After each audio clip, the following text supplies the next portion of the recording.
के डायरेक्टर अमरजीत सिंह खालसा जी, सर बहुत बहुत स्वागत है आपका। सर सबसे पहले तो मैं आपसे यही समझूंगा आसान शब्दों में, आत्मनिर्भर भारत अभियान ये जो परिकल्पना है कैसे ये स्पष्ट होती है भारत को विकास की ओर बढ़ाने के लिए? देखिए श्रीकांत जी, मुझे लगता है कि आपने जिस तरीके से अभी बात को इंट्रोड्यूस किया और इसी में आपने उस बात का जवाब भी दिया है कि अवसर है और अवसर को हमें कैसे अपने फ़ायदे में बदलना है, आत्मनिर्भर अभियान वही बात करता है जी। अगर मैं आपको इसको दूसरे तरीके से समझाऊं तो आज मैं आपके सामने मास्क लगा के बैठा हूं, ये आत्मनिर्भर होना है कि अपने स्वास्थ्य का ध्यान मुझे खुद रखना है, तो मैं अपनी व्यवस्था खुद देखूंगा। यही बात अर्थव्यवस्था पे भी लागू होती है। हमारे माननीय प्रधानमंत्री जी ने इस जो स्वास्थ्य की समस्या जो पूरी दुनिया में बहुत विकराल रूप से आ गई है, इसमें एक चुनौती देखी, एक मौका देखा और हमारे देश के लोगों को उन्होंने समझाया कि किस तरीके से हम इस मौके का फ़ायदा उठा के अपनी अर्थव्यवस्था को दुनिया की शीर्ष अर्थव्यवस्थाओं में किस तरीके से शामिल कर सकते हैं। तो मुझे लगता है जो अभी तक हमारे यहाँ बात होती थी कि भारत एक विशाल अर्थव्यवस्था है और इसमें और बढ़ने की क्षमता और ताकत है, मुझे ऐसा बिल्कुल मानने में दिक्कत नहीं है कि अब आने वाले कुछ सालों में हम वहाँ पर पहुँचेंगे और उसकी मेन वजह जो होगी वो यही आत्मनिर्भर भारत होगा। बिल्कुल सर, इसके अलावा जो है कि कहा यह भी जा रहा है कि कोविड-19 के जिस दौर से, जिस संकट के दौर से हम गुजर रहे हैं, इसके साथ हमें जीना भी सीखना है, काम भी करना है। अनलॉक 1 है, लोग बाहर निकल चुके हैं, देश खुल रहा है, अपने आप को सुरक्षित भी रखना है। ऐसे में जो उद्योग बंद हो चुके हैं, मजदूरों को बोल दिया गया है कि आप जाइए, अब काम नहीं है, तो उनके लिए ये कितना इसके मायने हैं, वो मायने भी आप समझाइए। श्रीकांत जी, मुझे ये आपको बताने में बहुत प्रसन्नता हो रही है। मैं अपने कुछ मित्रों से जो कि इंडस्ट्री के लोग हैं, पिछले 2-3 दिनों से लगातार चर्चा कर रहा हूँ और उनसे मैं पूछ रहा हूँ कि जो मजदूर आपके यहाँ काम करते थे और वापस अपने घरों को चले गए हैं, अब आप उसका क्या व्यवस्था कर पाएंगे। तो आपको जानकर खुशी होगी कि जो मुझे जवाब मिले वो 2 तरीके के मिले और दोनों ही जवाब अर्थव्यवस्था के लिए फायदेमंद है। पहला जवाब तो उन्होंने ये कहा कि जो हमारे मजदूर भाई वापस चले गए, हमने जब उनको दूरभाष पर ये इत्तला दी कि काम फिर से शुरू हो गया है, वो लोग वापस निकल चुके हैं काम पर आने के लिए। दूसरा, कुछ लोगों ने मुझे ऐसा भी बताया कि ऐसा नहीं है, कुछ मजदूर अगर एक राज्य से अपने राज्य वापस चले गए हैं तो अपने राज्य में भी मजदूर वापस आए हैं, तो नए मजदूरों का भी सृजन हुआ है जो कि उन इंडस्ट्रीज को मिल रहा है। तो मुझे लगता है कि ये जो अनलॉक 1 हुआ है, इसने बहुत बड़ा संदेश दिया है कि जान भी और जहान भी, यानी काम भी चलेगा और पूरी सावधानी के साथ चलेगा और उस पर हम चलते हुए दिख भी रहे हैं। तो वो मजदूरों की समस्या हाल फिलहाल तो ऐसा लग रहा है कि टल जाएगी। बिल्कुल, और इतना बड़ा पैकेज है खालसा साहब, तो सूक्ष्म उद्योगों के लिए इसमें क्या कुछ किया गया है और उनकी स्थिति भी आप बताइए। आपको जानकर आश्चर्य होगा और बहुत सारे लोगों ने इस पर चर्चा पहले भी की है, मैं उसमें सिर्फ एक ऐड ऑन कर सकता हूँ। अगर आप इस 20 लाख करोड़ के पैकेज को देखेंगे तो आपको देखने में मिलेगा कि मेजर पैसा जो है वो सूक्ष्म एवं लघु उद्योगों के लिए ही आया है। जैसा कि हमारी सरकार ने हमें ऐसा दिशा दिखाई है कि हमें वोकल फॉर लोकल बनना है, इसका मतलब वैसे ये नहीं होता कि आप सिर्फ अपने ही देश के उत्पादों का इस्तेमाल करिए। इसको थोड़ा भ्रम है, उसको मैं दूर भी करना चाहूँगा। वोकल फॉर लोकल का मतलब ये है कि आपके देश में जो सामान बने वो इस क्वालिटी का हो कि आप तो उसको इस्तेमाल करें पर साथ में आप उसको दूसरे देशों को निर्यात भी कर सकें।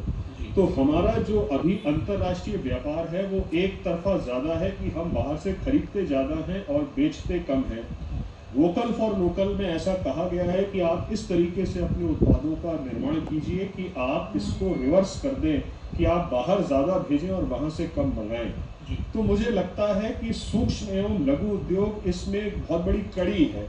अगर आप बड़ी इंडस्ट्री को देखेंगे तो उनको भी मैन्युफैक्चरिंग में सपोर्ट चाहिए, जो सूक्ष्म लघु उद्योग है जो उनको कॉन्ट्रैक्ट मैन्युफैक्चरिंग करके सामान बना के देते हैं।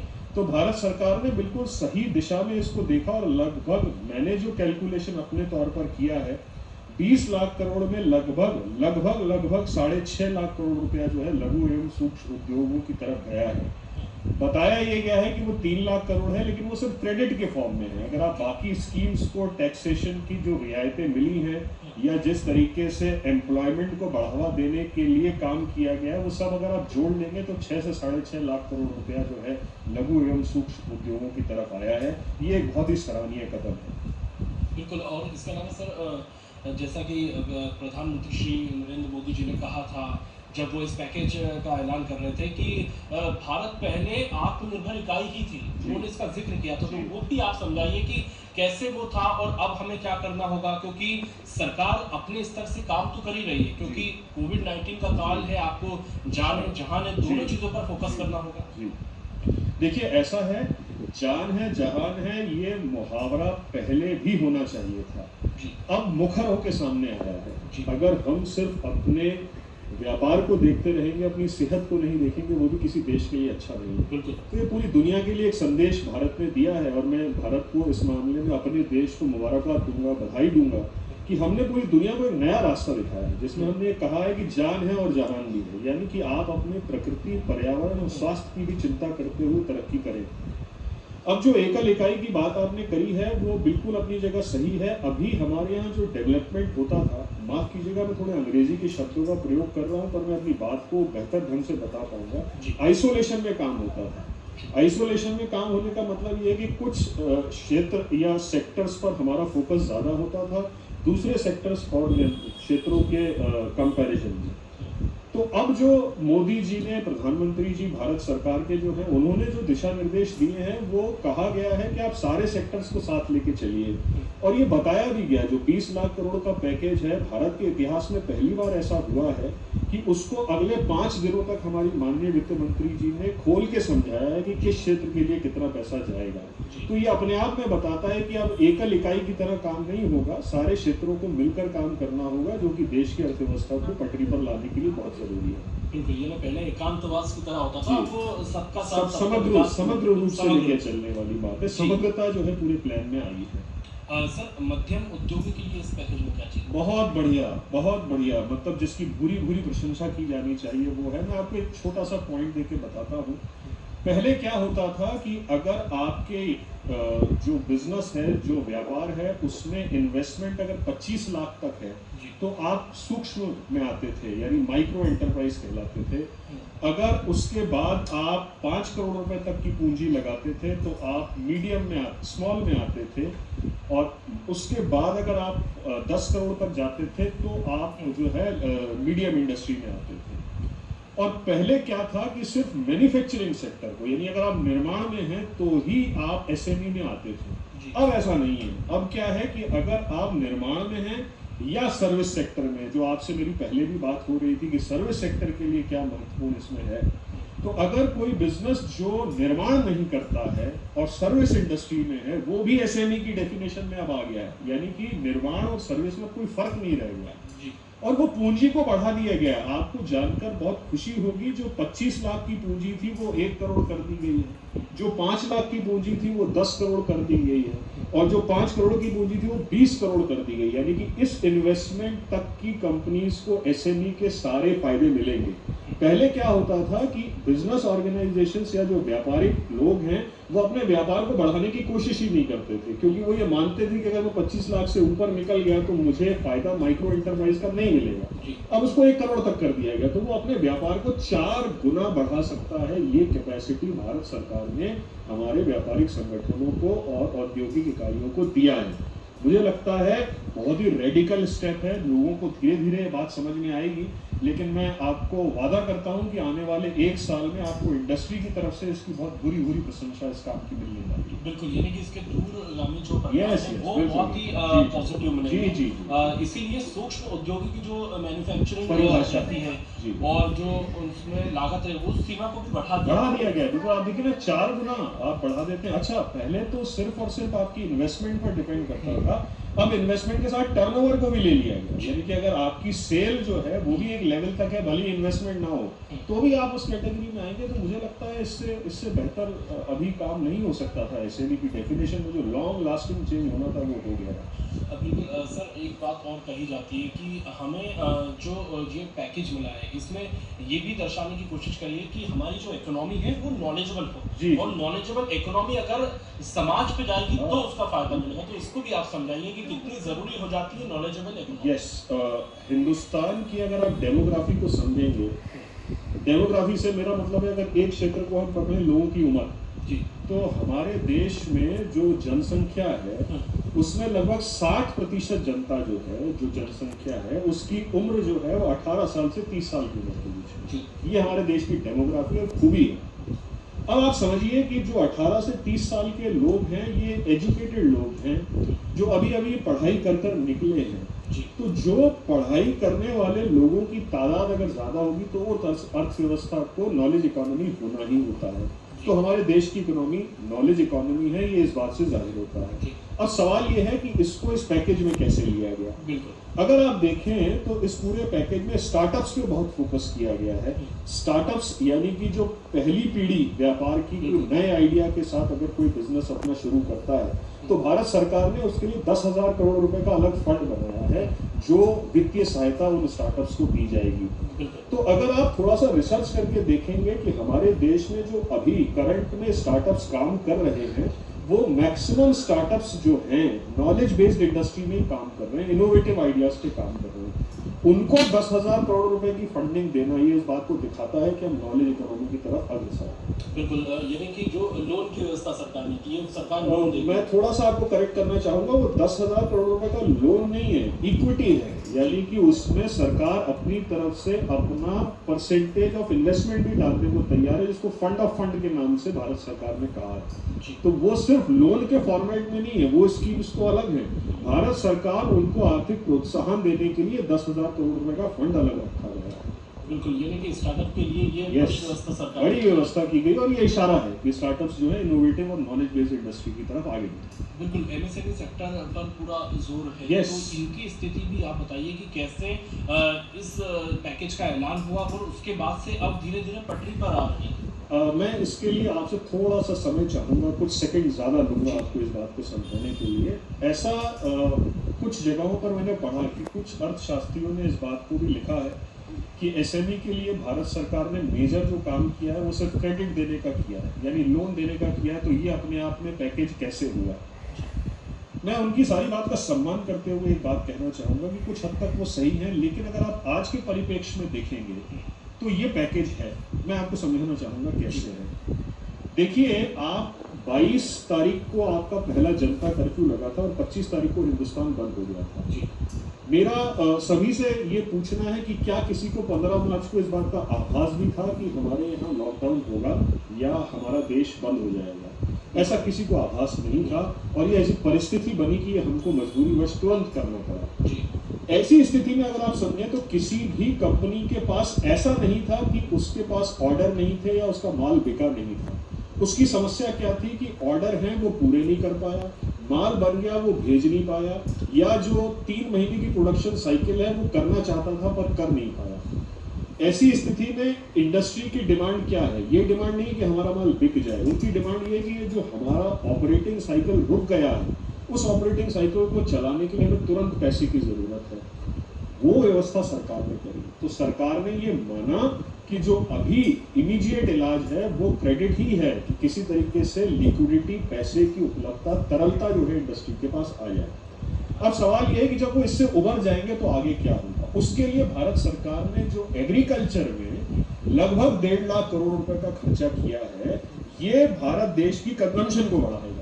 अब ये जब कंजम्पशन बढ़ेगी तो ये इंडस्ट्री जिसको आपने तात्कालिक मदद दे के ऑपरेटिंग साइकिल को चालू कर दिया, इनकी मांग वापस आने लगेगी, जिससे इनकी इंडस्ट्री वापस ऊपर आ जाएगी। तो मुझे लगता है ये चक्कर है जिसकी प्लानिंग भारत सरकार ने कर दी है। और खालसा साहब, प्रधानमंत्री श्री नरेंद्र मोदी जी ने ये कहा था कि जो आपदा है ये आई है पूरी संकट का काल है, इसको अवसर में बदला जाए।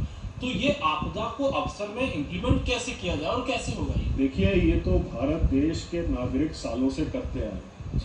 हमारे नेता ने हमको ये बताया ज़रूर है, पर आपको जानकर एहसास खुशी होनी चाहिए कि भारत देश के लोग सदियों से करते हैं। मैं आपको एक छोटा सा आंकड़ा देके समझाऊंगा। हमारे देश की कुल आमदनी जो है वो लगभग 230 लाख करोड़ के आसपास है जी यानी हमारे देश में जो टोटल कमाई है देश की वो 230 लाख करोड़ के आसपास है जी जबकि भारत सरकार लगभग 25 लाख करोड़ रुपया सालाना बजट करती है। यानी इसको आप ऐसे समझिए कि भारत सरकार 25 लाख करोड़ रुपए जब खर्च करती है अपनी तरफ से, तो हमारे देश की आमदनी जो है वो 230 लाख करोड़ होती है, यानी कि 10 गुना। जी यानी कि 10 गुना। तो ये 10 गुना आमदनी लाने वाले कौन हैं? इस देश के नागरिक ही हैं, जिनको आप थोड़ा सा पुश देते हैं और वो अपनी मेहनत से उसको कन्वर्ट करके अपनी इनकम को 10 गुना पहुंचाते हैं। तो मुझे लगता है आप अंदाज लगाइए कि 20 लाख करोड़ रुपए अगर और खर्च हुआ है तो हमारे देश की आमदनी कहाँ जाने वाली है। तो हमें इस मौके को, आपदा को मौके में देखना चाहिए, बिल्कुल सही। और हम तो देखते ही आए हैं और मुझे मतलब ये जो लगता मौका है इसे साबित करने ये वाला साबित करने वाला बिल्कुल मौका है और हम लोग साबित करेंगे, ऐसा मेरा पूर्ण विश्वास है। बिल्कुल। इस पूरे पैकेज में प्रवासी मजदूरों के लिए क्या देखते हैं आप? उनके लिए कैसे उनके भविष्य को संवारने के लिए कोशिश की गई है? श्रीकांत जी, मुझे लगता है इस आपदा में हमको अवसर देखने के लिए अगर कोई एक और उदाहरण की जरूरत थी तो वो प्रवासी मजदूर हैं। बिल्कुल। मेरा सभी हमारे श्रोताओं से ये निवेदन होगा, प्रश्न होगा कि आप जरा सोचिए कि आज से पहले भारत देश में क्या प्रवासी नागरिक जो हमारे मजदूर भाई बहन हैं उनका कभी कोई आंकड़ा भी जुटाया गया है? ठीक से नहीं जुटाया गया। लेकिन इस आपदा के बाद ये हुआ है कि अब हर राज्य के पास ये आंकड़े हैं कि उनके यहाँ के कौन से मजदूर किस राज्य में हैं और कौन से राज्य का मजदूर उनके राज्य में आ रहा है। तो अब आप देखिए, जब ये आंकड़े होते हैं तो इन आंकड़ों से ही पॉलिसीज बनती हैं, नीतियां बनती हैं, जिससे कि प्रवासी मजदूरों के हित में काम होगा।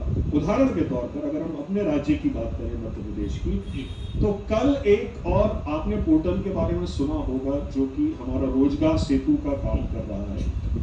उसमें लगभग हमारे जो 13 लाख प्रवासी भाई बहन वापस आए हैं राज्य में, उन सब के आंकड़े रखे गए। लगभग 2,500 कंपनीज, ठेकेदार और बिजनेस ऑर्गेनाइजेशंस, फैक्ट्रीज ने अपनी रिक्वायरमेंट को वहां पे दर्ज कराया।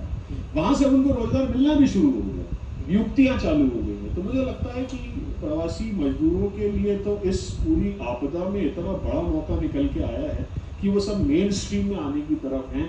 थोड़ा सा समय सरकारों को हमें देना होगा, पर ये निश्चित तौर पर हम सही डायरेक्शन में जा रहे हैं। बिल्कुल। खालसा जी, आपके मतानुसार किस सेक्टर को सर्वप्रथम और तेजी से मदद पहुंचाई गई है ताकि वो सबसे पहले समझे? मैंने अपनी पहले की बात में इस बात का इशारा किया कि एक तो एसएमई है जो कि मेजर, जिसको मदद दी गई और क्यों दी गई उसको भी मैंने आपको विस्तृत तरीके से समझाया। दूसरा एग्रीकल्चर, जो कि हमारे देश की रीढ़ की हड्डी है। अगर आपको इस बात को समझना होगा तो मैं आपके सामने एक उदाहरण के तौर पर एक बात लेकर आता हूँ। आज तक, यानी अभी से पहले तक, इस आपदा में जो चेंजेस हमने किए उसके पहले तक हमारे देश में अगर कोई एग्रीकल्चर प्रोड्यूस होता था, यानी कोई खेती किसानी करने वाला व्यक्ति अपना कोई माल प्रोड्यूस करता था, उगाता था, वो उसी राज्य में बेच सकता था। अब देखिए ये बंदिश हट गई है। अब मध्य प्रदेश का जो किसान है वो तमिलनाडु में भी अपना उत्पाद बेच सकता है। जी। आप देखिए इससे बड़ी अपॉर्चुनिटी क्या होगी कि किसानों के लिए पूरे देश के बाजारों को खोल दिया जाएगा। अब जब किसान खुशहाल होता है तो बात मानकर चलिए कि रीढ़ की हड्डी से कंजम्पशन आता है, जो कि हमारे देश में 130 करोड़ की आबादी है। हम लोग उपभोग करने वाला देश है, उपभोग से ही हम चलेंगे। तो जब ये लगभग 1.5 लाख करोड़ रुपया जो एग्रीकल्चर में खर्च हुआ है होगा, उसके बाद जब व्यापार के तौर पर किसान पूरे देश में अपने उत्पाद को बेच पाएगा, आप इमेजिन कर सकते हैं कि दूसरे क्षेत्र के तौर पर सरकार का फोकस किस तरफ है। मानकर चलिए कि अगर एग्रीकल्चर और एसएमई की सेहत ठीक है तो बाकी सेक्टर्स अपने आप ठीक चलते हैं। तो इन्हीं दो पहियों पर लेकर हमारी अर्थव्यवस्था को आगे बढ़ाया जा रहा है।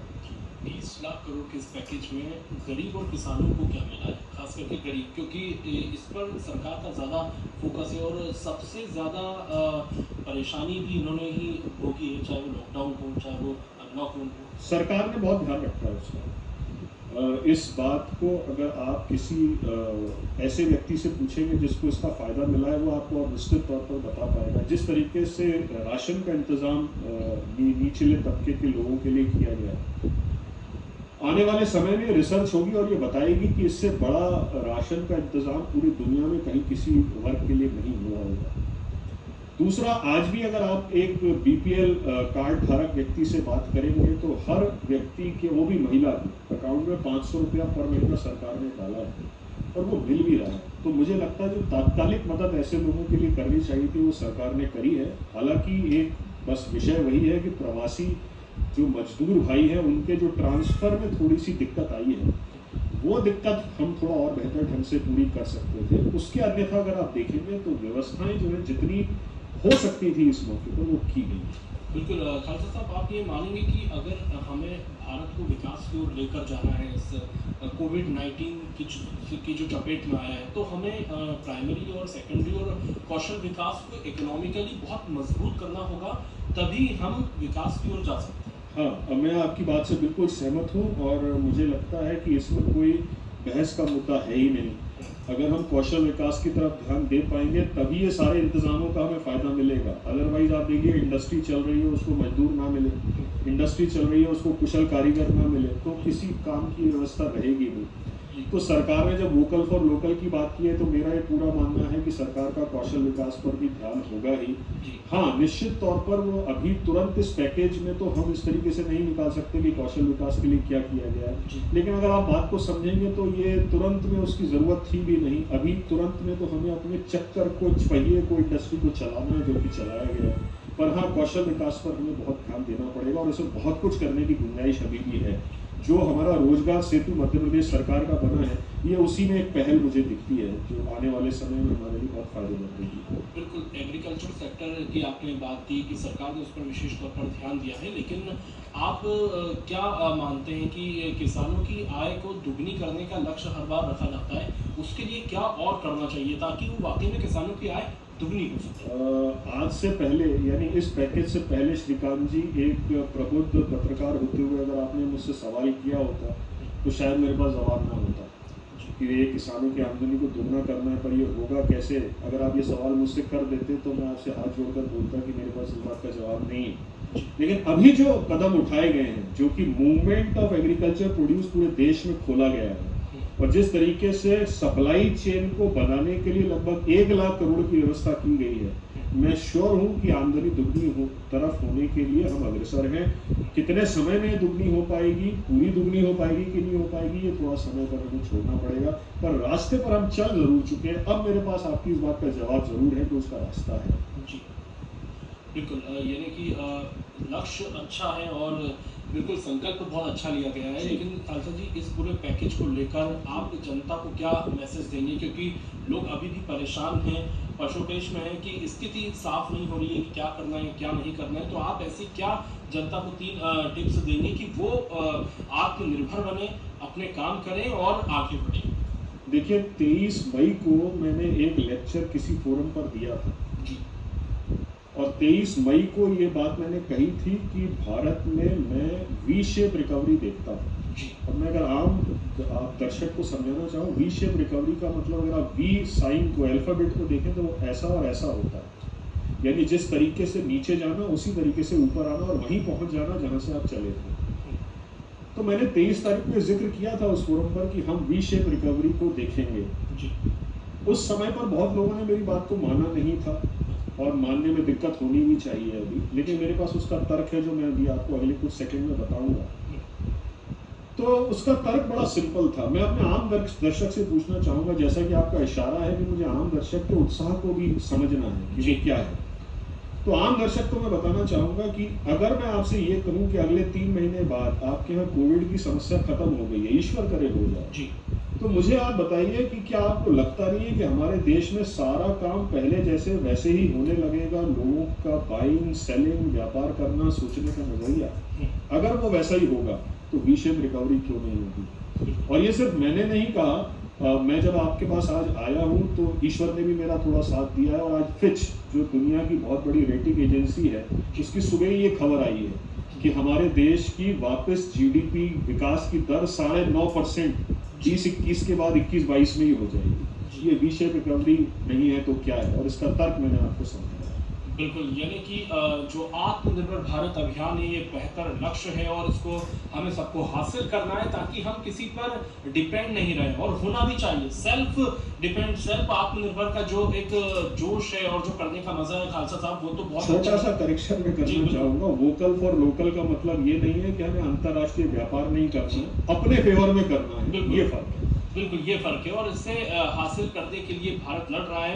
कोरोना से भी जीतेगा, जिस तरह से खालसा साहब ने बताया। तो सर, बहुत-बहुत शुक्रिया, आपने कार्यक्रम के लिए वक़्त निकाला।